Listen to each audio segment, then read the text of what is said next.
Utekelezaji wa malengo hayo ni kama ifuatavyo: ujenzi wa kiwango cha lami wa barabara zenye urefu wa kilomita 109.49 umekamilika na ujenzi wa kilomita 275.51 unaendelea.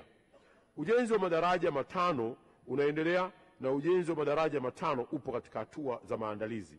Jumla ya kilomita 98.89 za barabara za mikoa zilijengwa kwa kiwango cha lami na jumla ya kilomita 192.89 zilikarabatiwa kwa kiwango cha changarawe.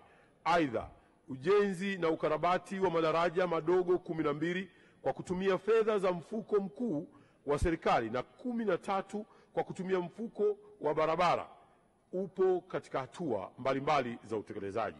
Mheshimiwa Mwenyekiti, miradi 7 ya barabara iliyokuwa itekelezwe kwa utaratibu wa EPC+F sasa inatekelezwa kwa utaratibu wa sanifu na jenga, yani design and build. Hadi sasa maboresho ya kimkataba, yani addendum, ya miradi 6 yamesha sainiwa.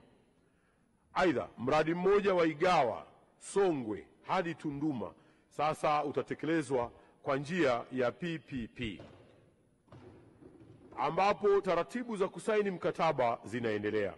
Sambamba na hilo, Mheshimiwa Rais Daktari Samia Suluhu Hassan wakati wa ziara yake mkoani Tanga aliagiza ujenzi wa barabara ambayo hapo awali ilikuwa itekelezwe kwa utaratibu wa EPC+F kutoka Kiberashi hadi Singida sasa utekelezwe kwa utaratibu wa PPP.